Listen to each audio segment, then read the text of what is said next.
So how do you record from an iPad or an iPhone onto your PC?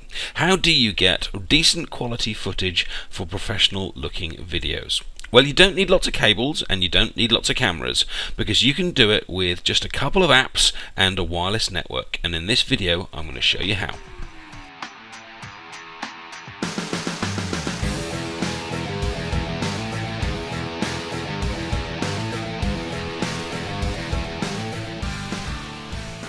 Now, the method I'm going to show you today of how to record your iPad or your iPhone involves sending video footage through your wireless network, and this will allow you to record the desktop as you've just seen, or games such as The Room or Joe Danger, with decent quality footage that doesn't get your fingers in the way all the time or have problems with reflections or light and things like that, and allows you to get high quality footage that make your videos look great. Now, of course, the disadvantage of not having fingers means that you can't actually see how I'm controlling this, but if you really wanted to, I'm sure you could edit that back in afterwards using a cartoon or visuals in some way.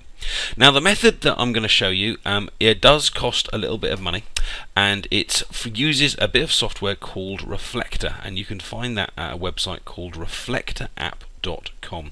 And basically it uses the inbuilt feature in your iPad 2 or your iPhone 4S or above that sends a signal to Apple TV, because Apple have got this idea that if you put a TV in your room, in your front room, you can send the signal to your TV and see your phone and your iPad on the TV. And this, it uses the same method, but instead sends it to your PC and allows you to record it. Now, if you go to the Reflector app website, you can download a demo. It's a fully functioning demo. I think it records for about 10 minutes or so you can see if this works for you and you can see if you like it. You download the app, you run it, and you can see it in the bottom right hand side of my screen there. It's just in the taskbar. There's various options at what resolution you want to record at, and you're ready to go. Once the Reflector app is running on your PC, you then need to go back onto your iPad 2 or your iPhone 4S and above, and you need to double tap the square button. And if you double tap the square button, it will bring up the multitasking tray at the bottom of your screen. And if you scroll towards the left, you will then see this new symbol here, which I've just clicked there, which is the Apple TV wireless network option. And then you need to choose, hopefully your PC will then have appeared, in which case mine is the Office PC, and you turn that mirroring option on.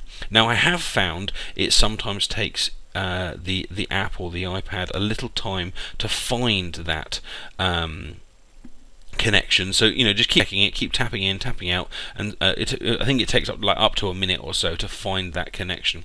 But once you do, as you can see, I'm now back on the PC, and it just pops up as soon as that connection is made. The transmitted screen will appear on your PC, and there's lots and lots of options. If you right click on it, there's a recorder inbuilt in. You can choose to have a frame or without the frame. You can choose to show it at actual size. You can choose to stretch it out or leave it small. There are loads of options. It is a great little tool, and it is worth the money. So please support the program makers by buying this program if you do want to do that.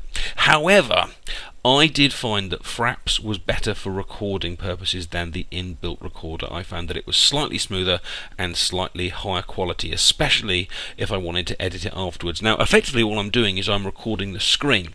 Now, that does mean I could use a recorder such as Debut, which would be free. I could use Cam Studio, which would be free, or I could use something very expensive like Cam Studio, but in each case you'd need to fiddle with the settings and things like that. If you are going to use fraps, you need to make sure you've set it up to record the desktop, or record the Aero Windows desktop, and of course make sure you're using an Aero desktop. And as soon as you've done that, you've chosen your method of recording your screen, you're ready to maximize the iPad screen on your computer screen, hit record, and off you go. And whether you're recording programs such as paper like this, it will give you a very high quality output at a decent resolution, or whether you're recording games, it keeps up pretty well with high-speed games.